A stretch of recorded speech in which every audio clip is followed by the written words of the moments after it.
All right, well, good afternoon, everybody. It is day 77, Church in the Time of Quarantine. It's also June 2nd.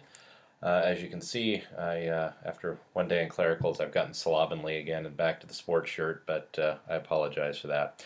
So, historically speaking, in this day, 1793, Robespierre began the Reign of Terror in France. 1886, Grover Cleveland became the first, and I believe only, president to get married while in office.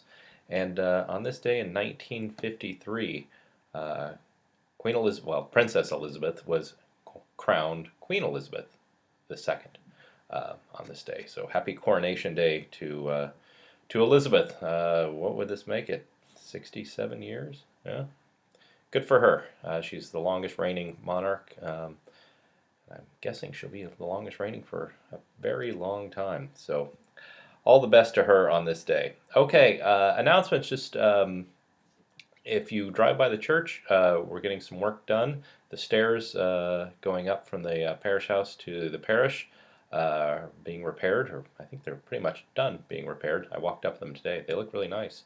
The rotting wood's been cleared out. Also, be planting out in front of the parish house. That I believe that will happen tomorrow, and then cleaning up the columbarium. So if you're by there, take a look. And then thought probably when that's all done, we'll probably have another church work day, just to kind of get the things that weren't taken care of in that, and get the place looking really nice. It looks good. Could use a mow, but it'll be mowed soon. So anyway, yeah, that's all about that. Okay, well that brings us to trivia. And yesterday we had the question of which of these people, if they were alive today, would be the oldest. Your choices were James Dean, Gordie Howe, Elvis Presley, or Lee Harvey Oswald. We had one correct answer. Jonathan Lovelady got hockey great Gordie Howe would be the oldest. He was born in 1928. The youngest, actually, no one got that, was Lee Harvey Oswald. He was born in 1939, so I guess that would have made him 24 when he shot John F. Kennedy. Okay, well, that brings us to today's trivia question, which, since it is the anniversary of Queen Elizabeth's coronation, we'll have a question about her. So she was later on in World War II, because she was, I think, 14 when it broke out. But when she was old enough, she joined the Women's Auxiliary Territorial Service, part of the British Army. And so the question is, when she was in that, what was her job? What did she do in service in the Second World War? And I don't know if there's a hint. It's still kind of a passion of hers today. I think it's still today. Was fairly recently. So there's your question. So what was her job in the Second World War? Okay. Well, today we are going to remember. We have martyr. The Martyrs of Lyon, sometimes known as Blandina and her companions, is the name of the martyrs we remember. They were martyred 177 in Lyon in France under the reign of Marcus Aurelius.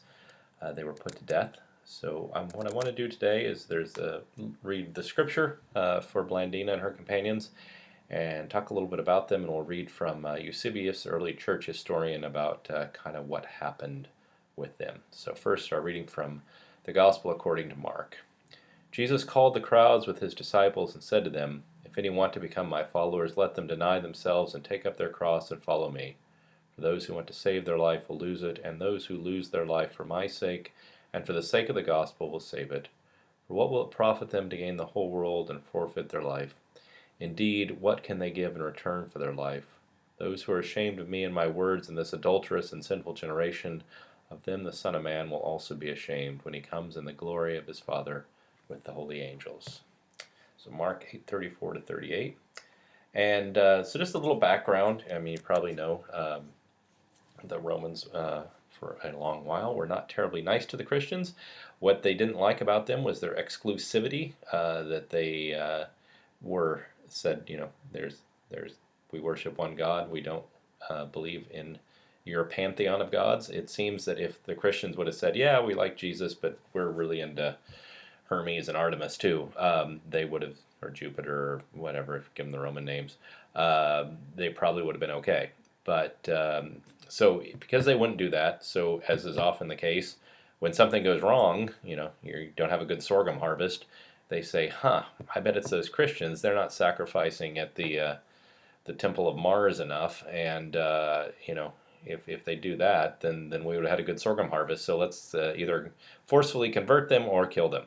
And it appears that's kind of what's going on in this time of Marcus Aurelius.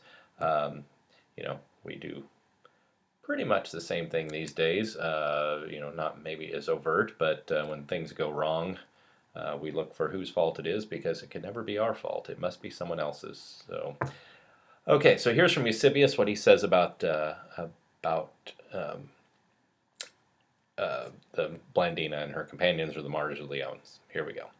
But the whole wrath of the populace and governor and soldiers was aroused exceedingly against Sanctus the deacon from Vienne, and Maturus, a late convert, yet a noble combatant, and against Attilus, a native of Pergamos, where he had always been a pillar and foundation, and Blandina, through whom Christ showed that things which appear mean and obscure and despicable to men are with God of great glory, through love toward him manifested in power, and not boasting in appearance. For while we all trembled, and her earthly mistress, who was herself also one of the witnesses, feared that on account of the weakness of her body she would be unable to make bold confession, Blandina was filled with such power as to be delivered and raised above those who were torturing her by turns from morning till evening in every manner, so that they acknowledged that they were conquered, and could do nothing more to her.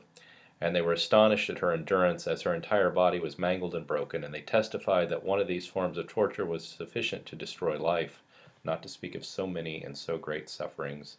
But the blessed woman, like a noble athlete, renewed her strength in her confession, and her comfort and recreation and relief from the pain of her suffering was in exclaiming, "I am a Christian, and there is nothing vile done by us."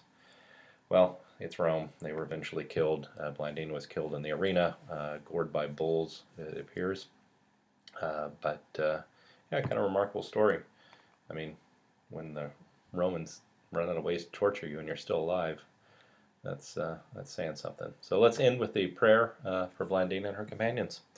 Grant, O Lord, that all who keep the feast of the holy martyrs, Blandina and her companions, may be rooted and grounded in love, and may endure the suffering of this life for the glory that shall be revealed in us, through Jesus Christ our Lord, who lives and reigns with you in the Holy Spirit, one God, now and forever. Amen. Talk to you all tomorrow.